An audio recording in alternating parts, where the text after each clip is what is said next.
사망의 어둠 그늘 몰려와 내 앞을 막고 덮을지라도 절망의 바람 내게 불어와도 주의 사랑 끊을 수 없으리. 나 오직 주만 사랑하리라. 나 오직 주만 예배하리라. 나의 삶 마지막 가는 그 길에 주님 날 기뻐 안아주시리. 형제들아, 너희를 부르심을 보라. 육체를 따라 지혜로운 자가 많지 아니하며 능한 자가 많지 아니하며 문벌 좋은 자가 많지 아니하도다. 그러나 하나님께서 세상의 미련한 것들을 택하사 지혜 있는 자들을 부끄럽게 하려 하시고 세상의 약한 것들을 택하사 강한 것들을 부끄럽게 하려 하시며 하나님께서 세상의 천한 것들과 멸시받는 것들과 없는 것들을 택하사 있는 것들을 패하려 하시나니 이는 아무 육체도 하나님 앞에서 자랑하지 못하게 하려 하심이라.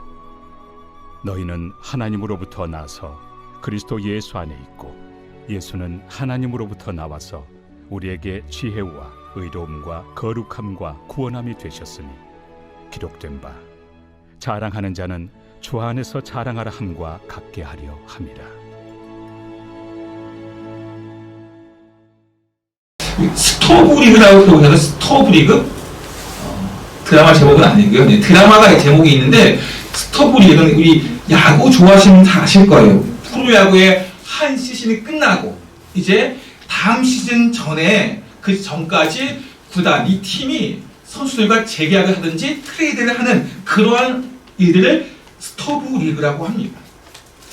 팀, 구단은 어떤 선수하고 재계약을 하며 어떤 선수를 트레이드해서 데려오려고 할까요? 지금 한창 우리 농구, 배구와 함께 겨울 스포츠가 진행되고 있습니다. 운동선수들은 누구나 경기에 뛰기를 원해요. 그러나 경기마다 제한이 있어요. 그 인원수 제한이 있습니다. 축구선수들은 경기에 11명이 뛸 수밖에 없어요. 20명 뛸 수 없어요. 야구도 9명 뛸 수밖에 없습니다. 더 많은 후보 선수들이 있고 많은 선수들이 있지만 뛸 수가 없습니다. 그렇기 때문에 감독은 그 경기에 내보낼 선수를 정해야 됩니다. 선택해야 합니다.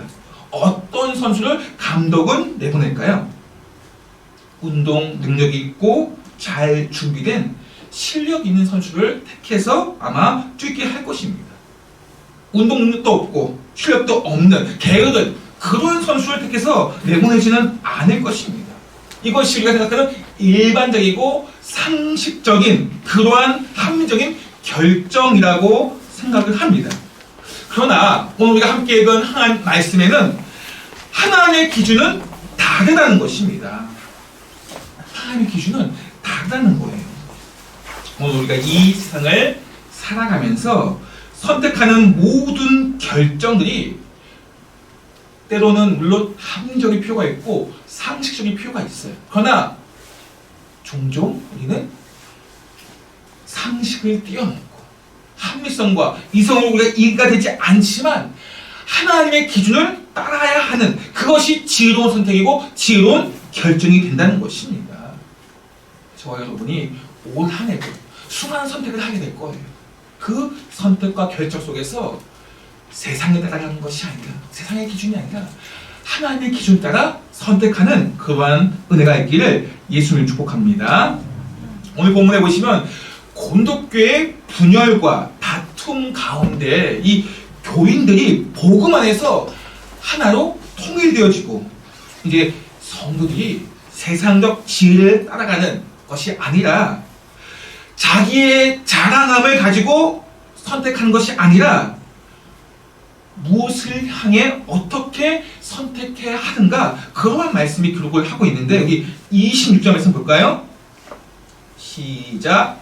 형제들아 너희를 부르심을 보라 육체에 따라 지혜로운 자가 많지 아니하며 능한 자가 많지 아니하며 문벌 좋은 자가 많지 아니하다.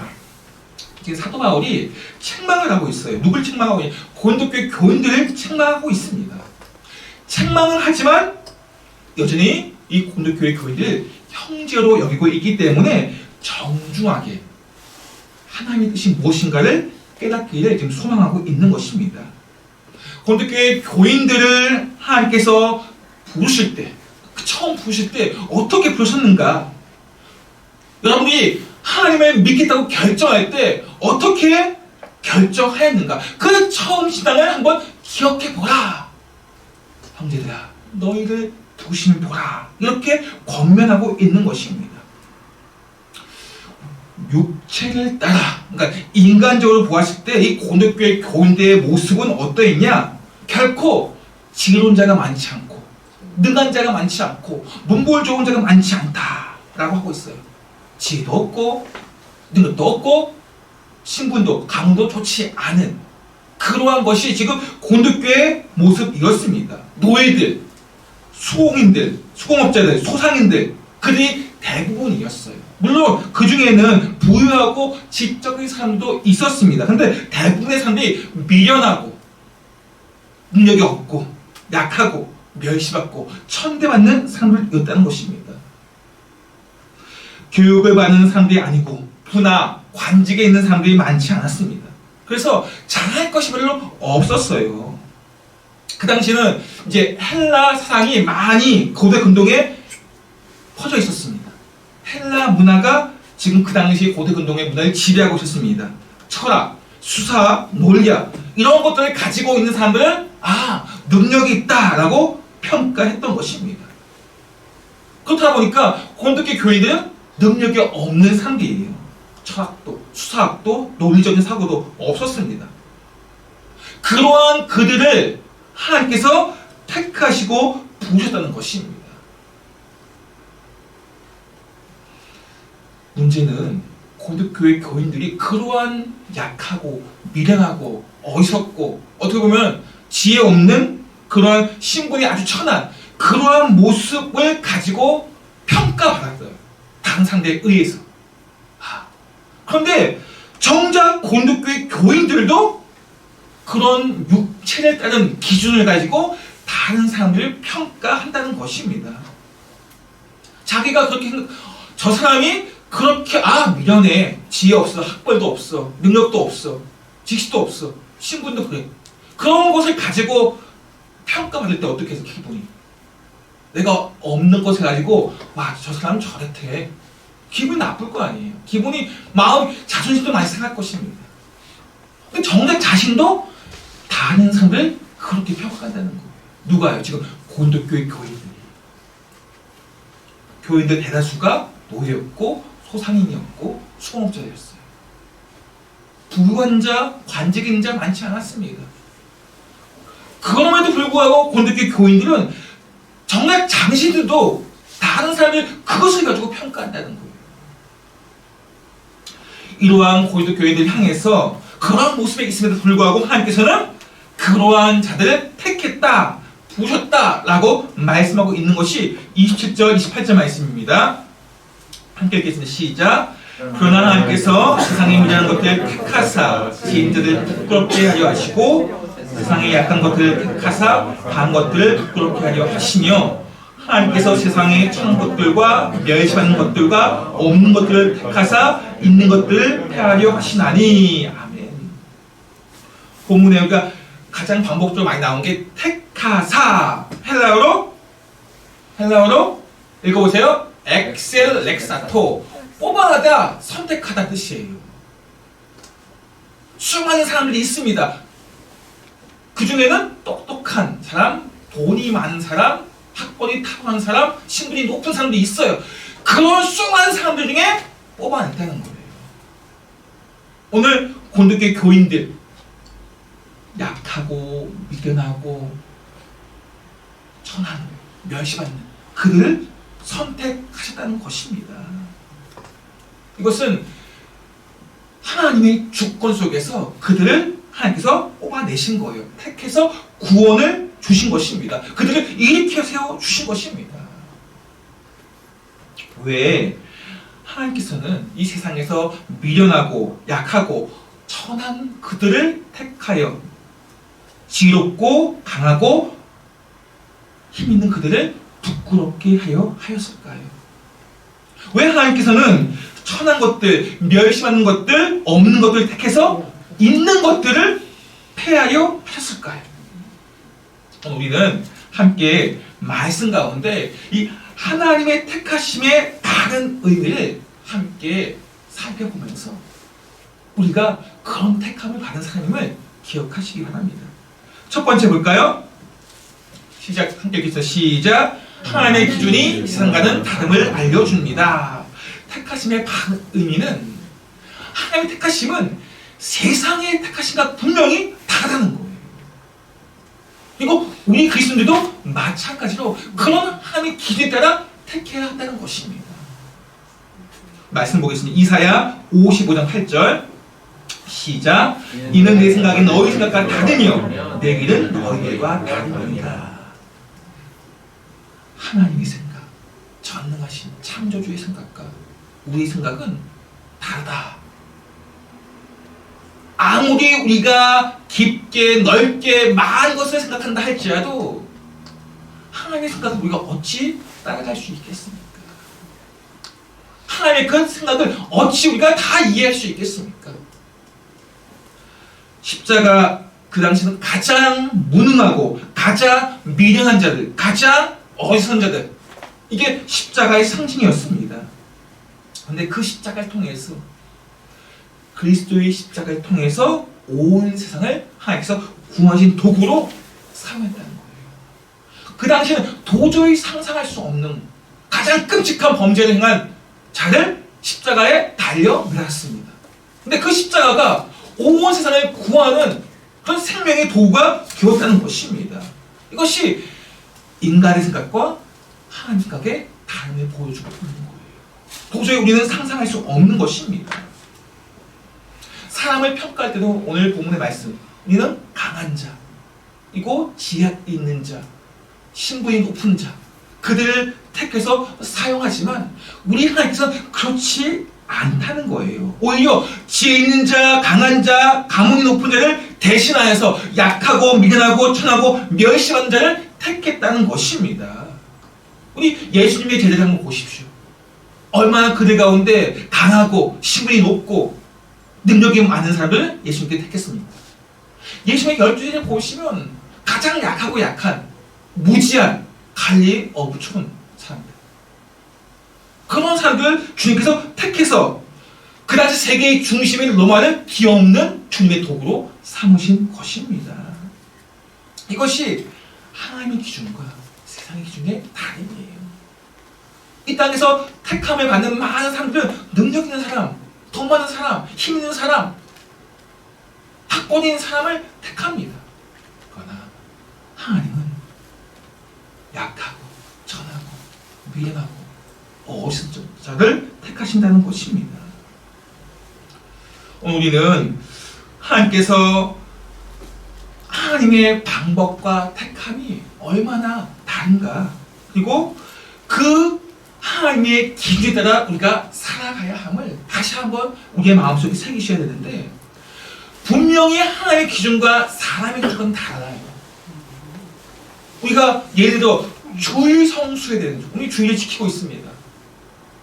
이 좋은 날, 쉬는 날, 사람들 쉬고 자고 재밌고 즐겁고 편한 그런 삶을 누리고 있습니다. 날씨가 좋으면 밖으로 나갑니다. 근데 우리는 그리스도인은 어떻습니까? 벽에 큰 건물 안에 들어와서 예배를 1시간 이상 그렇게 앉아 있어야 된다는 거. 이런 것을 보고 사람들은 왜 그렇게 좋은 날 건물 안에 들어가서 1시간 이상 답답하게 있느냐? 자연을 만끽하고 즐긴 것이 좋지 않냐? 그러면서 그리스도를 어리석다 여깁니다. 이게 세상 사람들의 판단이고 평가예요. 그런데 우리는 아무리 세상 사람들이 그렇게 말해도, 우리를 이상하게 보든지 어떻게 보든지 간에 주의를 거룩하게 지키는 것이 바로 그리스도의 사명이라는 것입니다.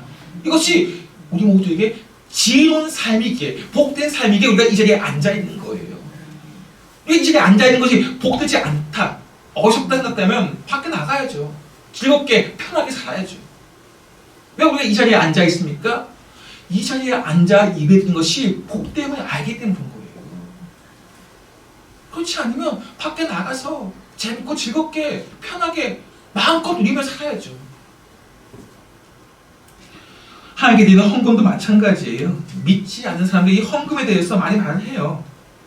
너 지금 경기가 어렵고 안 좋은데 왜 그냥 조금만 드리면 되지, 무슨 헌금이 이렇게 많냐 하면서 여러 헌금을 왜 드려야 하냐, 그거에 대해서 어이없다 말합니다.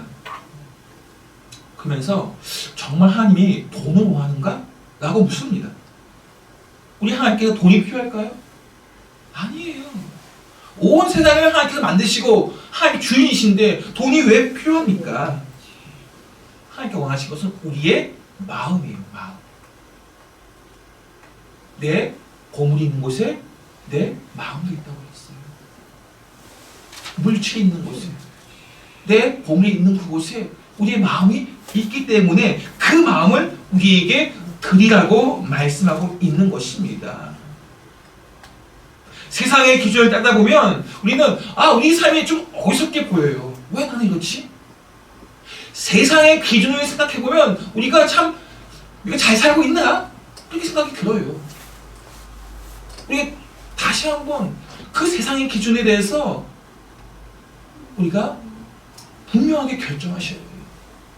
그렇지 않으면 세상의 기준이 계속 우리 마음 안에 들어옵니다. 내가 드리는 헌신, 충성, 예배, 그 모든 것들이 때로는 어이없지 않은가?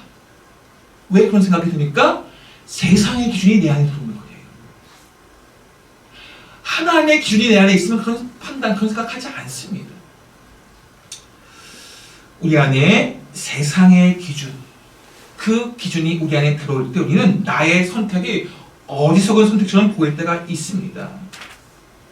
이러한 선택, 이러한 기준, 2000년이 지난 지금은 어떨까요? 지금도 여전히 사람들이 평가하는 모습은 과거와 크게 다를 바가 없어요. 학벌이 있는 자, 신분이 높은 자, 능력이 있는 자, 돈이 많은 자, 힘이 있는 자, 이런 사람들을 사용합니다. 이런 것들을 중요하게 여깁니다. 그런데 내가 학벌이 높고 돈이 많고 힘이 있고 권세가 있다고 해서 죽음을 그것들이 막아줄 수 있을까요? 이 죽음 앞에서 우리를 지킬 수 있을까요? 그렇지 않아요.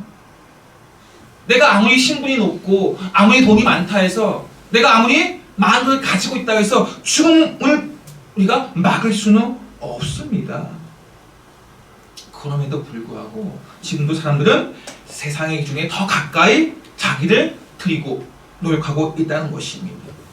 이런 모습이 세상 사람과 그런 게 아니라 지금 교회 안에 그리스도인도 세상의 기준에 따라 지금 마음이 흔들리고 있다는 것입니다. 세상의 흐름에 따라 편하고 풍요롭고 귀찮은 삶에 대해서는 버려두고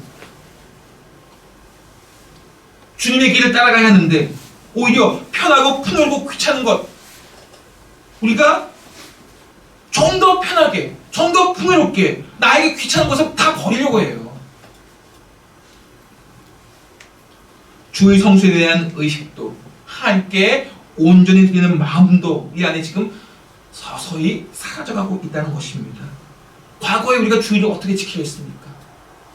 우리의 헌신, 우리의 마음들 한번 돌아보십시오. 지금의 우리의 마음은 어떻습니까? 우리의 헌신, 우리의 마음은 과거와 똑같을까요? 더 우리가 마음을 다해 세상의 흐름에 편식하지 않고 따라가지 아니하고 우리가 온전히 함께 우리의 마음을 드리려 하고 있습니까? 하나님의 기준이 아닌 세상의 기준에 따라 사는 그러한 그리스도인이 점점 더 많아지고 있다는 것입니다. 결국에는 세상의 기준에 따라가다 보면 이제 썬데이 크리스천이 되고 하나님을 멀리 떠나는 그러한 삶을 살게 되고 이제 땅의 것을 추구하는 그러한 삶을 결정한다는 것입니다. 하나님의 기준을 기억하지 아니하며 세상의 기준에 우리가 따라가는 것입니다. 그리스도인은 결코 세상의 기준이 아닌 하나님의 말씀, 하나님의 기준을 따라가는 삶임을 잊지 마시기 바랍니다. 두 번째로 하나님의 택하심의 바른 의미는 무엇일까요? 한번 읽어볼까요? 시작. 잘한 이들을 부끄럽게 만들기 위해서입니다. 27절 말씀 보겠습니다. 시작. 그러나 하나님께서 27절입니다. 시작. 그러나 하나님께서 세상에 미련한 것들 택하사 지혜 있는 자들을 부끄럽게 하려 하시고 세상의 큰 것들을 택하사 강한 것들을 부끄럽게 하려 하시며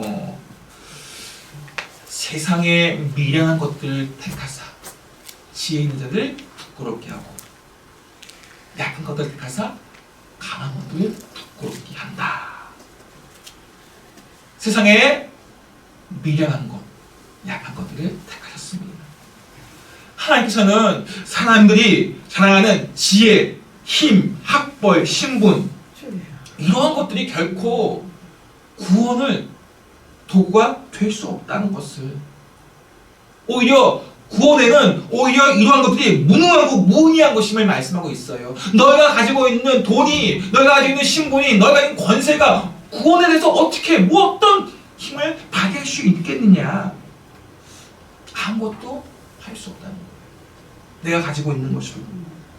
그런데 하나님께서는 약하고 천하고 무지한 그들을 택하사 구원받게 하신다는 거예요.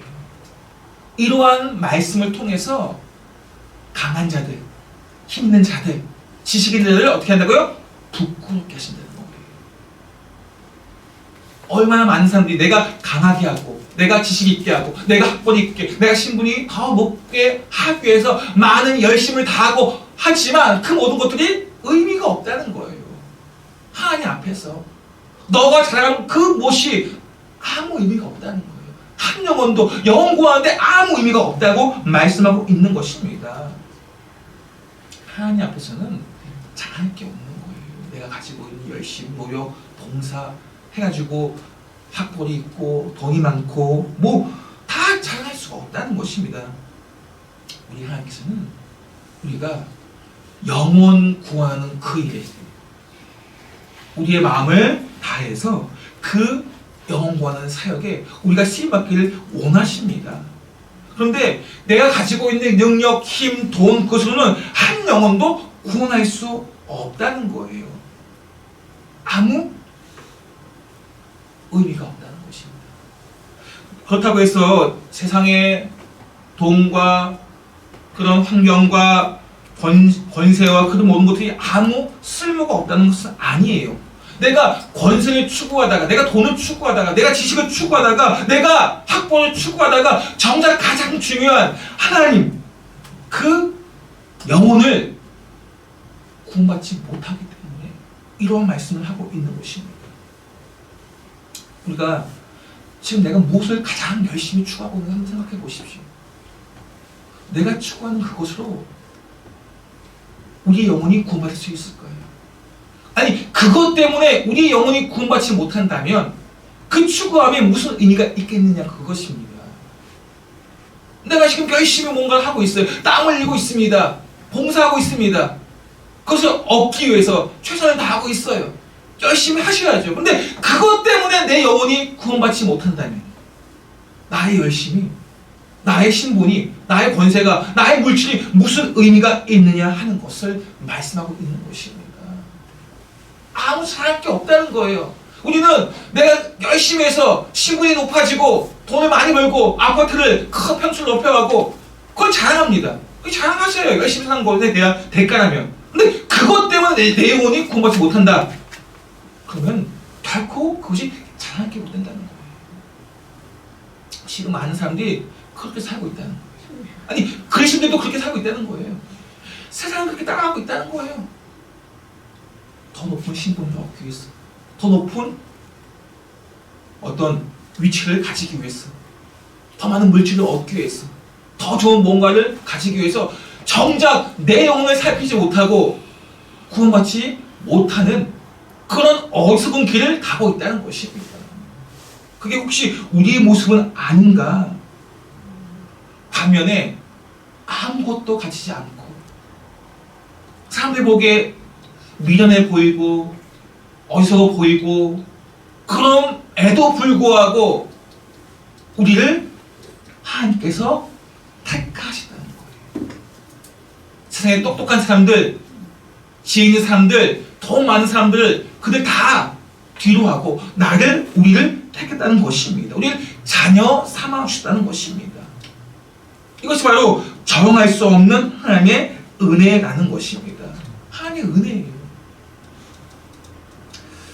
하나님께서는 우리 나 같은 죄인을 살리사 하나님의 그 은혜로 말미암아 우리를 가장 복된 자녀로 삼아 주신 것입니다. 29절 말씀 볼까요? 시작. 아무 육체라도 하나님 앞에서 자랑하지 못하게 하려 하심이라. 어떤 사람이라 할지라도 스스로 자랑할 것이 아무것도 없다. 내가 자랑하는 그것으로 나는 하나님의 구원을 맛볼 수가 없습니다. 우리 다시 한번 내가 가지고 있는 소유한 그 모든 것을 가지고 내가 구원을 얻을 수 없다는 것을 아셔야 된다는 것입니다. 그래서 우리는 오직 하나님만을 의지할 때 내가 가지고 있는 소유하는 그 몸 다 내려놓고 하나님만을 의지할 때 구원을 맛볼 수 있는 것입니다. 구원은 인간의 노력이나 봉사나 섬김, 어떤 선행이 아니라 하나님의 은혜라는 거예요. 하나님의 재창조의 역사입니다. 우리는 죽지 않으면 재창조가 되지 않아요. 내가 죽어야 돼요. 내가 죽어야 돼요. 여기서 내 안에 내가 사는 것이 아니라 예수 그리스도께서 사실 때 나의 욕심, 나의 어떤 야망 그런 것을 다 내려놓고 주님을 바라볼 때 하나님의 은혜 가운데 우리는 새로운 생명을 얻게 되는 것입니다. 하나님 말씀하시는 우리의 택하심의 반응 의미 세 번째 한번 읽어보겠습니다. 시작. 지혜와 힘은 사람들을 교만하게 만들고 결국 우상이 되어 하나님을 믿지 못하게 합니다.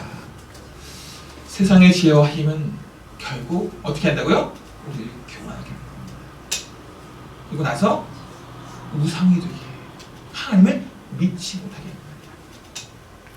세상의 지혜와 힘과 능력과 학벌과 신분과 그 모든 것이 물론 세상에 필요하지만 우리가 조심하지 않으면 깨어있지 않으면 내가 그것을 자랑하면서 살면 결국에는 교만해져요. 나아가서는 그 교만함이 이제는 우상 숭배가 되고 하나님과 멀어지는 하나님을 믿지 못하게 되는 것입니다.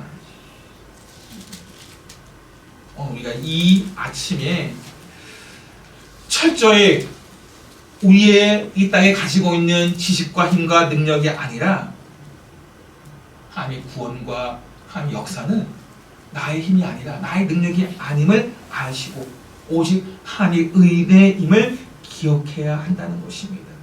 우리 하나님 앞에서 아무 자랑할 것도 없다는 것을 아셔야 돼요. 내가 가지고 있는 그 모든 것이 하나님께 드려지지 않으면 하나님 위해 쓰임받지 않으면 오히려 그 모든 것이 헛된 의미 없는 삶이 된다는 것입니다. 반대로 내가 가지고 있는 그 모든 것을 하나님이 주신 것임을 깨닫게 되면 우리는 하나님의 은혜임을 기억하면서 주님만을 자랑하게 되는 것입니다. 우리가 나를 자랑하는 삶이 아니라 주님을 자랑하는 삶을 사셔야 돼요. 주님을 자랑하지 않으면 내 안에 나를 자랑하고 싶은 마음이 생겨나요. 그것이 싹이 트며 나를 자랑하잖아요. 교만해지게 되고 결국에는 우상숭배로 나아가는 그런 어리석은 길을 가게 된다는 것입니다. 이 말씀 예레미야 9장 23절 24절 말씀 보겠습니다. 시작.